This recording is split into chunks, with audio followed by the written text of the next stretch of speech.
If you've ever felt like you just weren't enough, maybe you weren't strong enough, you weren't smart enough, you didn't have what it took to do what you wanted to do.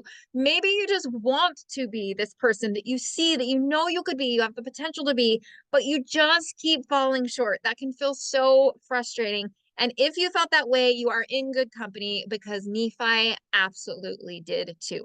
Today, we're going to be talking about Second Nephi chapters 3 through 5 and Nephi's journey of feeling that he wasn't enough and the feelings and emotions that brought to him and what he did to go through it. We're going to be sharing his process so that we can all do it too at those times when we might feel we just feel a little bit short. I'm Jamie Knapp. If you are not joining me for the first time, you probably recognize that I'm not in the same place that I normally am. I found out that my dad needed to have emergency surgery, so hit the road, came down to help him out. And so I am in a different space with different equipment. So if you're listening to the podcast, the sound might be a little different. I apologize for that, but we are still going to share some amazing truths. It's going to be super fun today. So when we got here, I got to where my dad was staying and found out that there were some problems happening. I walked into the bathroom and there was along the wall, there was a bunch of water. And so my dad hadn't been there. He'd been at the hospital. And so I was just checking. I said, did anyone spill some water here? And he said, I don't think so. And so we got looking and we recognized that the water was actually leaking from the other side of the wall where the water heater was. Well, it was a place where in order to get to the water heater, it was a little precarious. The only way to get there was to jump over a cupboard top and squeeze into this little tiny space. We had to move the stove to get there. It was quite the process. So I go and my mom and I are just trying to pull the stove out, pull it out, pull it out, pull it out. We finally get it pulled out, but then there's still not room for anyone, no matter how skinny you are, to squeeze in between the stove and the cupboard and get back to where the water heater was. And so I decided that the only way to get there was to go over the cupboard. So you had to climb over the cupboard under the microwave, you're like snaking through there. But right, the cupboard's high. And so I'm trying to my dad's like, maybe you could just kind of jump up there. And so I kind of try to jump myself up there. And I'm thinking, no way, no how, right? I can't do this. I am not like a high jumper, right? I can't get up there. And so I finally decide I'm going to get a chair and I get on the chair and I step up there. I'm still having a hard time getting maneuvered in there. I end up scraping against part of the cupboard and it's kind of messy. I finally, I finally get in there. I wiggle in there. I watch my head jump down into the hole, crouch down, and then the water heater spigot is a little bit loose. So I'm trying to pull it and I'm trying to pull it tight. And as hard as I pull, there's no way I am pulling this tight. And I give it my all, but I'm just not strong enough. There's no way I'm strong enough. So we end up figuring out that, okay, we need to go borrow a tool. So go borrow a tool from the neighbor, get a wrench, get in there. Still, it's not working. It's not working. Well, finally, I'm able to get it. The leaking stops. I jump out of there. But as I was thinking about that, I thought about how so many times in our lives, we messes are happening. Water is leaking on the floor. Life is not looking the way we want it to look. And in our brains, we know how we want it to be. I wanted to just get in there, pull the spigot, have it be done, and great. But I wasn't strong enough. And no matter how hard I wanted it, without a tool, I just wasn't strong enough to pull it as tight as it needed pulled. And I had to get a tool. I had to get some help. And sometimes in life, that's the same way. Maybe we have a relationship that is not what we want it to look like, or a situation. Maybe we keep losing our temper, or maybe we are critical, or whatever it is. And in our brains, we know that's not what we want it to be like. In our brains, we know how to fix it. I just need to stop doing that, right? But no matter how hard we try, it just doesn't work out. We're not strong enough. We're not patient enough. We're not smart enough. We're not whatever it is, fill in the blank. And that can make us feel frustrated. about ourselves. Why can't I fix this? Why can't I just make myself do this differently? And Nephi, believe it or not, felt a lot of those same feelings. Nephi was in a situation that was arguably very difficult, but he also had had a lot of things that were very good happen to him. In fact, in 2nd Nephi chapter 4, verse 2, we find out that he knows how blessed he should feel. He said that the scriptures have prophesied concerning his seed and future generations. And he says that of those prophecies, there are not many greater. In other words, Nephi says, I know I should be grateful. I know I'm blessed. I know my seed is going to be blessed. There's not, like, no one has greater blessings than me and my seed. And yet, life is real. In chapter 4, verses 16 through 18, he also recognizes, he says, my soul delighteth in the things of the Lord. My heart pondereth continually upon the things which I have seen and heard. He says, I'm always being blessed. Good things are happening to me. The Lord is speaking to me. I'm thinking about all that all the time. In 17, he says, though, nevertheless. So even though I've got all these things going in my life, notwithstanding the great goodness of the Lord in showing me his great and marvelous works, my heart exclaimeth, O wretched man that I am. Yea, my heart sorroweth because of my flesh. My soul grieveth because of my iniquities. I am encompassed about because of the temptations and the sin which do so easily beset me. Nephi has seen visions. He's seen miracles. He's been shown things. He's talked to angels. The Lord has shown him so many things. And yet, he says, sins and temptations do so easily beset him. He feels encompassed.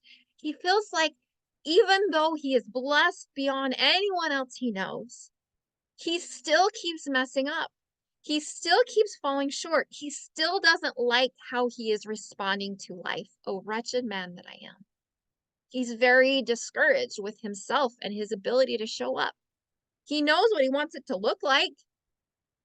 He knows, but he can't make himself do it. Now I look at Nephi and I think, okay, his brothers were Laman and Lemuel. Give yourself some grace here, right? It wasn't the easiest family situation. You're in the wilderness. They're trying to kill you. Like, you got a hard thing you're up against. And yet Nephi recognized that he should be able to do better than he was doing. And that is why he felt so discouraged with himself. And I think the same thing happens to all of us. I know it's happened to me, where I see how I want to show up in the world. I see that I want to be patient. I want to be kind. I don't want to be critical. And then I get in a situation and I am anyway. And then I get back to my senses and I think, why did I do that? Why did I say that? And I feel frustrated and discouraged. And I think, am I ever going to figure this out? Why can't I just stop doing that? And all of us have those things. All of us have those things. So I think looking at Nephi is so helpful, especially as we see how he got through it. As we go ahead in chapter 4, verses 19 through 23, he says, when I desire to rejoice, my heart groaneth because of my sins. So he wants to be happy. He wants to not feel down and discouraged and gloomy, which is how he's feeling right now. He is thinking, I don't want to feel this way. I want to be happy. I want to be optimistic. But right now, life feels so heavy and I just am not happy. So he recognizes, I want to be happy, but I just can't. I'm not happy with who I am. Got these sins. And then he says, nevertheless, I know in whom I have trusted. So he says, even though I can't make myself be happy, even though I can't pop myself out of this before, I know that through it all, even when I was making mistakes, even when I was showing up the wrong way, I know that I have always trusted God. I've always known he was there and I've always tried to follow him. So even though I at least know that. I at least know that I tried. I at least know that I tried. Nephi continues on in verse 20. My God hath been my support. He hath led me through mine afflictions in the wilderness, and he hath preserved me upon the waters of the great deep. He recognizes all the times the Lord has saved him, all of the miracles he's seen. He hath filled me with his love, even unto the consuming of my flesh. The Lord has shown so much love to me that it's consuming my flesh. It's consuming my natural man. It's burning away the dross, if you will. It's taking away the parts of me that I don't like. And maybe I wish more of it was gone, but I know he's working on it. I know that he's helped me, that I've made progress. In 22, he hath confounded mine enemies, and to the causing them to quake before me. Behold, he hath heard my cry by day, and he hath given me knowledge by visions in the nighttime. So even though Nephi is not where he wants to be, he knows that the Lord is working with him. He knows there's been progress, and he can at least recognize that. And then in verses 25 through 27, he says, and upon the wings of my spirit hath my body been carried away into exceedingly high mountains. Mine eyes have beheld great things, yea, even too great for man. Therefore I was bidden that I should not write them. He's recognizing that he has seen all these wonderful things and all of these things that the Lord has shown him. And so in 26, he says, so if I've seen all of these things, why should my heart weep and my soul linger in the valley of sorrow and my flesh waste away and my strength slacken because of my afflictions? Why should I yield to sin because of my flesh? Why should I give way to temptation that the evil one hath placed in my heart to destroy my peace and afflict my soul? Why am I angry because of mine enemy? I love that we see into Nephi's heart here. He is recognizing, hey, if you look at my life from the outside, I have no reason to be feeling the way I feel. I have seen, I know I've been blessed. The Lord has talked to me. I've had all these things. So why am I not happy? And I know for me, there's been times in my life where I've looked around and said, I'm living the dream life. Why am I not happy? Why am I not happy? And I think that that happens to all of us in one way or another, that we sometimes will look at the life and our life and logically we know we should be happier than we are, or we should be doing better than we are. We should be messing up less than we are. But yet, no matter how hard we try, no matter how hard I tried to crank that faucet closed, I just couldn't. It wasn't that I didn't want to, it's that I didn't have the strength. I didn't have the ability. I couldn't get the leverage on it. And sometimes life is the same way for us. It's not that we don't want to change. It's not that we don't want to be better. It's that we just can't in the situation and the surroundings in which we're put. So let's talk about what Nephi did about it. When he felt this way, how did he get past this and move out of this point? Because when we understand that, it can help us as well.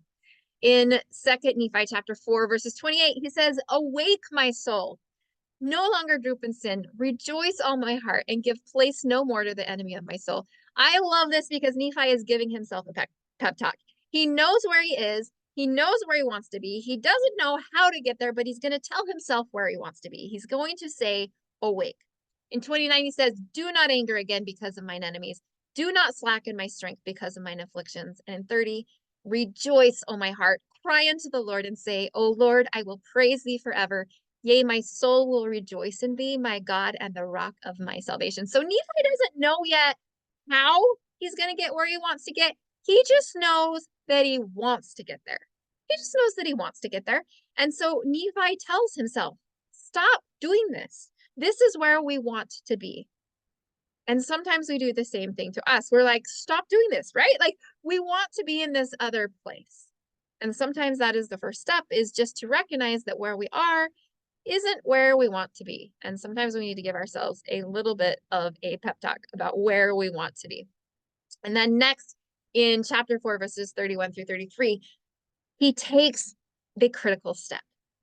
The most important of this process is what Nephi does in verse 31 when he says, O Lord, wilt thou redeem my soul? I can't do this on my own. I have tried. I don't know why I'm messing up so much, but I am. I'm just not enough yet.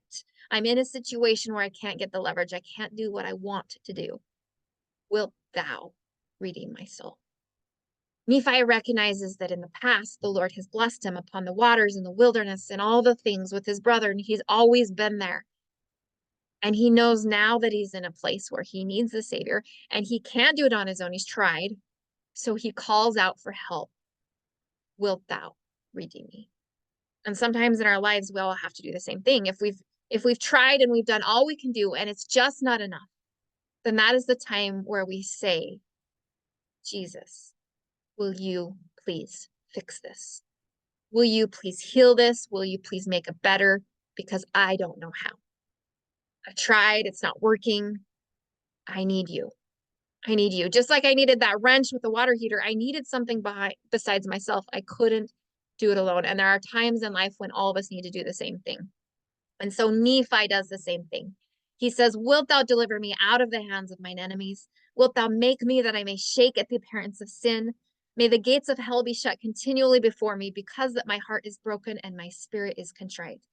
O Lord, wilt thou not shut the gates of thy righteousness before me, that I may walk in the path of the low valley, that I may be strict in the plain road. He's telling the Lord what he wants. I don't know how to get there, but this is what I want. And can you please do it? Because I know you can. And then in chapter 4, verse 33, Nephi says, O Lord, wilt thou encircle me around in the robe of thy encircle me around in the robe of thy righteousness.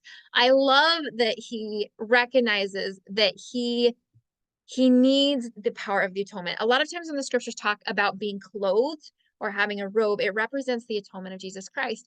And so Nephi is recognizing, I am in a place where I can't do this by myself, but will you please just encircle me in thy grace? Wrap it around me, make it be enough.